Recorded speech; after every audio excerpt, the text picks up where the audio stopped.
Very warm welcome to the national news broadcast. We are coming to you live from the Rupavahini's news studios. I'm Dilanjali Ananda. I'm Movin Hettiarachi, and today is the 23rd of October, and here are today's headlines.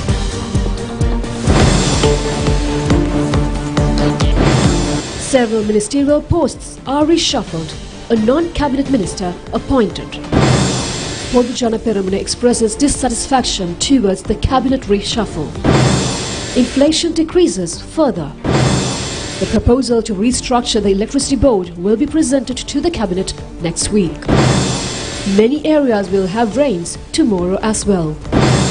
Israel says that operations in the Gaza Strip will last months.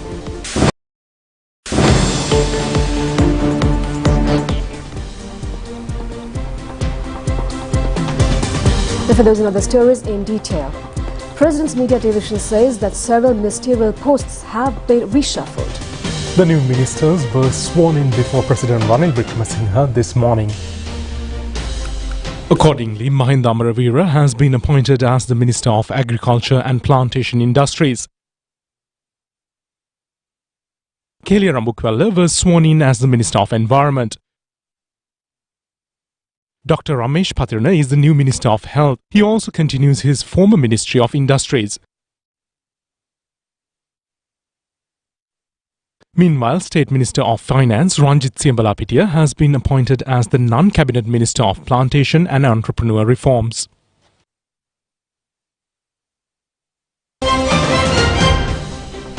Views were exchanged regarding the cabinet reshuffle at a media briefing held today at the Sri Lanka Podujana Peramuna party headquarters. General Secretary of the Sri Lanka Podujana Peramuna, Sagara Kariyavasam, said that some elements levelled false allegations against the Health Minister Kehelia Rambukwella. However, all these charges were proved wrong later. However, the President may have thought of making a reshuffle in cabinet. New Minister Ramesh Patirna is a doctor and very efficient in achieving his duties. The Podujana Peramuna is happy with his appointment. However, this party is regretted for sudden changes in the cabinet. 2 of the ministerial posts have been removed from the Sri Lanka Podujana Peramuna and given to the SLFP members. The Sri Lanka Podujana Peramuna is not satisfied with the President's move at this moment.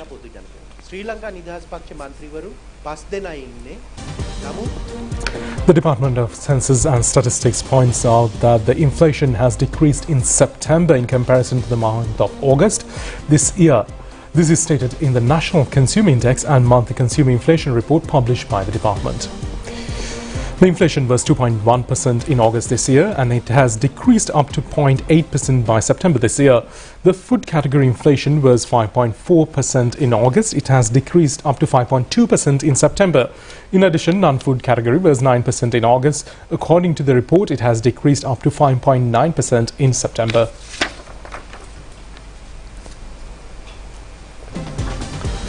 Minister Kanchana Wijesekara announced that a comprehensive proposal pertaining to restructuring of the Ceylon Electricity Board is scheduled for submission to the Cabinet next week. Minister Wijesekara further emphasized that a mechanism will be developed immediately for systematic approach to revise the electricity bill once every 6 months. The minister made these remarks during a press conference held today at the Presidential Media Centre under the theme Collective Path to a Stable Country. Minister Kanchana Wijesekara, providing additional insights, remarked that the Public Utilities Commission had recently approved a revision of electricity tariffs for the Electricity Board. Consequently, preparations we made to implement an approximate 18% rate adjustment effective from the 21st of October with subsequent rate evaluations for the coming months. This price revision adheres to the government's policy framework established in conjunction with the International Monetary Fund. Pursuant to this framework, no state enterprise is permitted to draw funds from the Treasury to recover its financial losses. Consequently, a specialized price formula has been devised for both the Electricity Board and the Petroleum Corporation. Addressing a prevalent misconception within society, the minister clarified that the Electricity Board is not confined to revising tariffs only twice a year. Provisions are in place for tariff adjustments in case of emergency, and the necessary cabinet approval has been secured for this purpose. Furthermore, the minister also revealed the ongoing restructuring efforts of the Electricity Board. The proposals for this endeavour were previously submitted and are presently under consideration by the Legal Draftsman's Office. The office has finalised its review and has forwarded the proposal to the Attorney General. On a positive note, the Attorney General recently conveyed plans to provide the requisite clarifications within the week, thus facilitating the proposal's presentation to the Cabinet in the forthcoming week. These developments indicate a significant step forward in the restructuring programme. Moreover, it has come to the attention that there is a prevailing public sentiment regarding the need for a tariff revision due to the current heavy rainfall. It is pertinent to note that not only the Mathura district, which I have the privilege of representing, but also the neighbouring Galle district and the Gampaha district have experienced flooding as a result of these meteorological conditions. In light of the recent heavy rainfall and its implications for electricity production, it is essential to recognise the prime reservoirs responsible for the hydroelectric power generation, namely Samnala Lake, Victoria and Randhenigala, remain within their existing capacities. The rainfall in this region has been below the typical levels. As of today, we are utilising only 65.81% of the reservoir capacity, a stark contrast to the 84.41% capacity utilisation observed by October 22, 2022. This represents a considerable 20% decrease. Comparatively, the hydroelectricity production from our reservoirs in 2022 reached 5,364 gigawatt-hours, a significant decline from 5,639 gigawatt-hours in 2021. By October 22, 2023, the figure stands at 2,893 gigawatt-hours, only a half the corresponding output in the preceding years. With a mere 70 days remaining in the year, there is an uncertainty regarding our ability to meet these targets. Consequently, the export of electricity. Meanwhile, protest campaigns have been organised in various places in the island expressing public protest for the electricity tariff hike.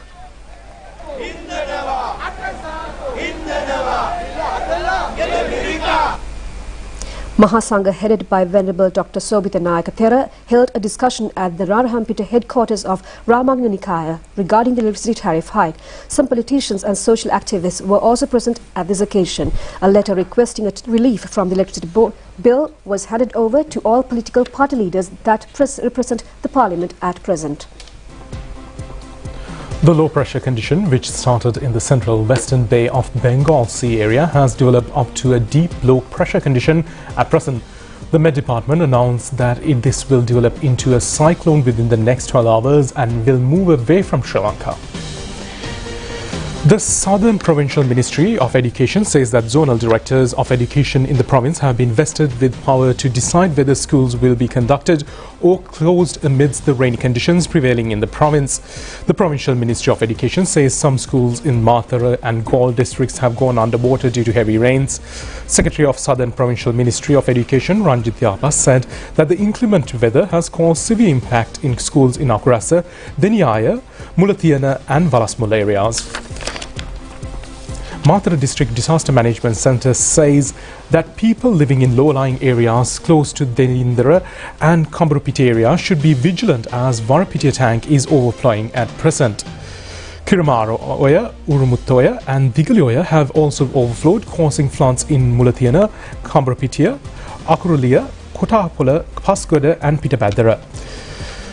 Director has decided to close 77 schools in the Nyaya zone and several schools in Mulathiana zone due to existing heavy rains. The irrigation department says people living in low-lying areas are at risk. Many waterfalls in Badulla district have become colourful due to the prevailing heavy rains. Visitors can see Ravana Oil Ella waterfalls cascading with heavy flow. A 19-year-old boy has died due to an earth mound that has fallen in his house in Dadayam Kanda area in Kolonna. The deceased is a A-level student in Dolpane Vidyalaya.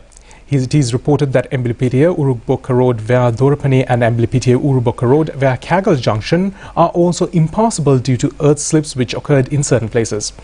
Meanwhile, holding a media briefing today, Director General of Disaster Management Centre, Retired Major General Sudhanta Ranasinghe said that Badulla district is the most severely affected by inclement weather.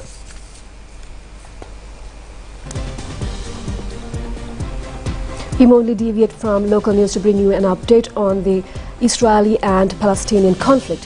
The Hamas-run health ministry in Gaza says 436 people have been killed in the past 24 hours as Israeli airstrikes continue. Israel says it's targeting Hamas infrastructure, including tunnels, with 320 targets hit in a day. Israel has also launched limited ground raids into Gaza to find information about hostages being held. The UN Agency for Palestinian Refugees say the situation in southern Gaza is so bad that some civilians are returning north after being told to flee south by Israel. More than 1,400 Israelis were killed when Hamas attacked communities near Gaza, shooting civilians dead in their homes, in the streets and at a musical festival. Gaza's health ministry says more than 5,000 people have been killed since Israel began bombing the territory in response, flattening entire neighborhoods.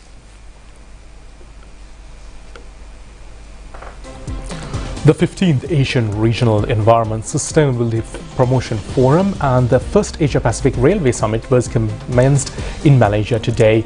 Minister Dr. Bandula Gunawarthana is representing Sri Lanka at these meetings. This summit will be held in Kuala Lumpur for 4 days with participation of representatives from many countries. This has been organized by the International Railway Society, UN Regional Development Centre, Malaysian Government and the Ministry of Transport and Asian Development Bank. Minister Dr. Bandula Gunawarthana joined the first Asia-Pacific Railway Summit as a special invitee.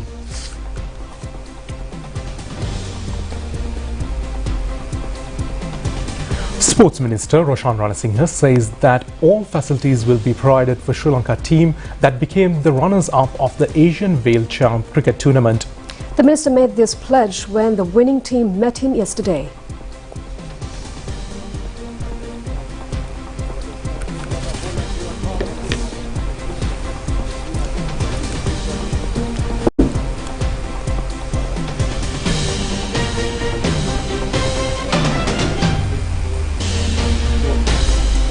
Ball away, hit away towards the square coming from the batch of Sarat. Thanks to one. The second Asia Cup Wheelchair Cricket Tournament was held in Nepal. Sri Lankan team headed by Thusita Mahindasiri participated in this event amidst many challenges. However, Sri Lanka qualified for finals against Pakistan. Pakistan won the final match and Sri Lanka became the runners-up. This is the first time a Sri Lankan team of wheelchair cricket participated in the Asia Cup tournament. The sports minister felicitated the team and said that all facilities will be given to disabled players. The minister added that a new regulation was also added to the Sports Act with special concern given to the players with disabilities. The minister instructed the relevant officials yesterday to register the Sri Lankan Wheelchair Cricket Association under the Sri Lanka Cricket. The minister stated that all facilities will be given to the players who are getting ready for the Wheelchair Cricket World Cup tournament.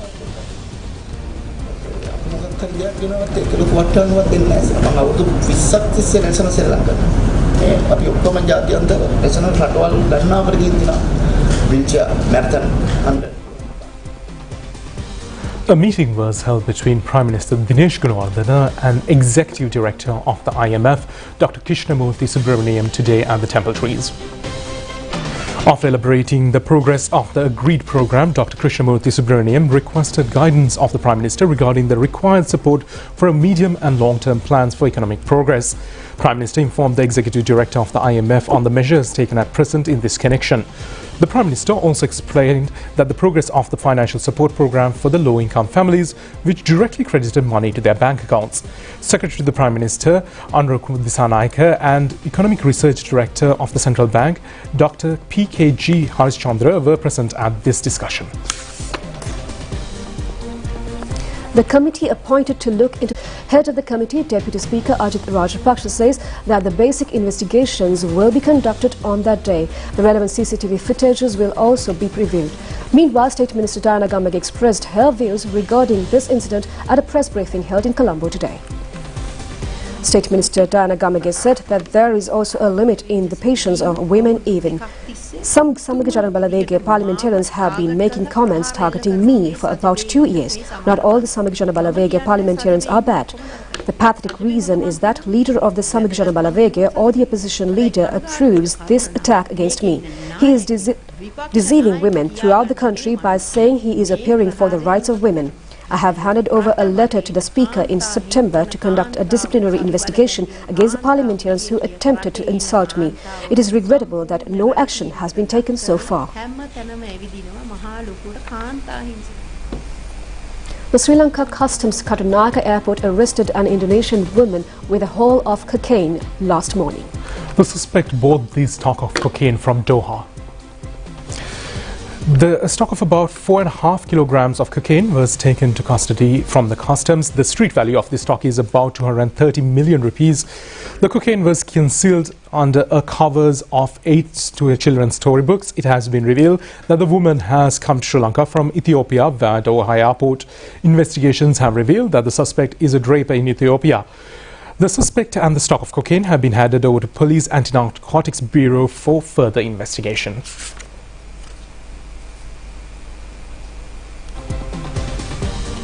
And we have more news from home in brief. The Supreme Court today postponed the hearing of the petition filed by Ministers Haring Fernando and Manushanane Akara until the 27th of this month. The petitioners had asked the courts to declare the decision taken by Samak Janabala Vega, ousting them from the party membership as illegal. The petition was summoned today in front of a 3-member panel. Minister Prasanna Ranatunga says that resettlements in the northern and eastern provinces will be completed within the next 3 years. About 274,000 displaced families in the 2 provinces have already been resettled. The minister made these remarks at the launching of the second phase of the Kuwait-aided Sakat housing scheme at Irukalmempeti in Myanmar. 125 housing units are to be constructed in this scheme.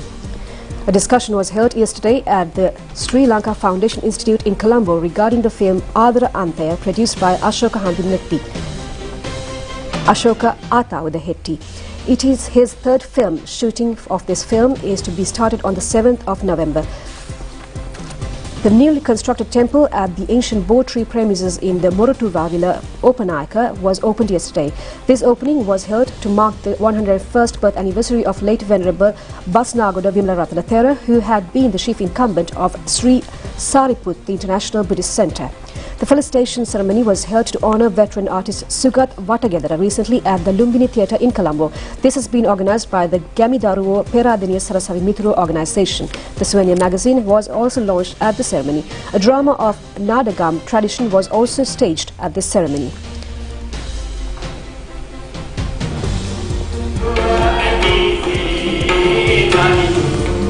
A ceremony was held in the Colombo Nalanda College to felicitate teachers. This has been organised by the Junior Old Boys Association of the college. Medical Association of the Nalanda College conducted the ceremony headed by Principal Iran Shampika De Silva. Present teachers and retired teachers who rendered a priceless service to the college were honoured at this ceremony. The final rites of late veteran dancing artist Kalasuri Rajini Selvanayagam will be conducted on Wednesday in Borala Cemetery. Rajini Selvanayagam is a distinguished dancing artist who has dedicated her life as well-being for the Sri Lankan dancing arena. She has been honoured with many local and international awards. She was considered as the Queen of Dancing World. Her remains are now lying at the Borala Jayaratnam Funeral Home. Former President Mahinda Rajapaksa also came there to pay his last respects to the late artist. Rajini Selvanayagam was 71-year-old at the time of her death. Meanwhile, the funeral of late veteran beautician Premasiri Hemvasam is also scheduled to be held in Wednesday at the Muthuhen Vatta Crematorium in Megoda. Premasiri Hemvasam has rendered a significant service to popularize beauty culture in Sri Lanka. He was admitted to the Homagamba-based hospital early yesterday due to a sudden illness. Later, he succumbed to his illness.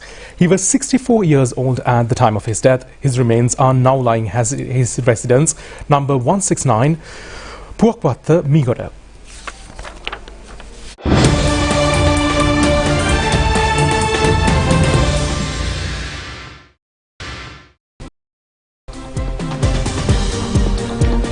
On foreign news, US orders its citizens not to travel to Iraq due to terrorism-armed conflict. The United States urged its citizens not to travel to Iraq due to terrorism, kidnapping, armed conflict, civil unrest and mission Iraq's limited capacity to provide support to citizens. Issuing a travel advisory, the Department of State said that it ordered the departure of eligible family members and non-emergency government personnel from the embassy due to increased security threats against the Washington's government personnel and interests. U.S. Space Agency and scientists say a sample taken from the asteroid Bennu contains abundant water and carbon as well as iron minerals. The U.S. Space Agency, NASA, said a sample of material collected from the surface of the near-Earth asteroid Bennu has been found to contain abundant water and carbon, offering more evidence for a theory on life on Earth that was seeded from outer space. The findings were announced Wednesday at a NASA Live gave public a first glimpse of the scientists found inside the seal capsule that was returned to Earth last month. After carrying a material scoop from the 4.5 billion-year-old asteroid surfaced by Oralix Rex spacecraft, the asteroid Bennu, discovered in 1999, is described by scientists as a relatively loose clump of rocky material, like a rubble pile held together by gravity. It measures about 500 meters across.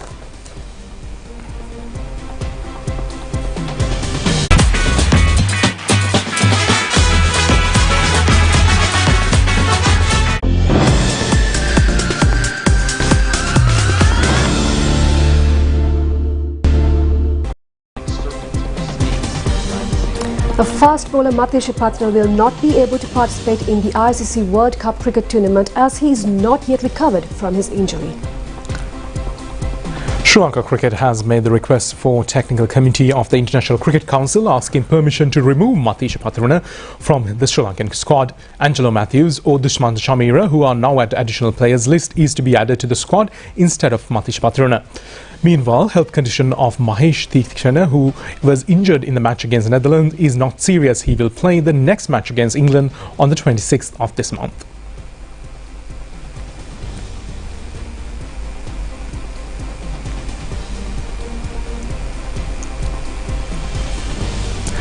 Asian Para Games kicked off in Hangzhou in China yesterday in grand scale. This is the 4th edition of the Asian Para Games.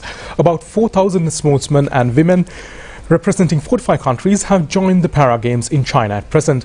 A team of 26 players will take part in these games representing Sri Lanka. They will play under 8 events including athletics, swimming, badminton, table tennis, weightlifting and archery. Paralympic medalist Dinesh Priyantha Hayarath carried the Sri Lankan flag at the opening ceremony yesterday.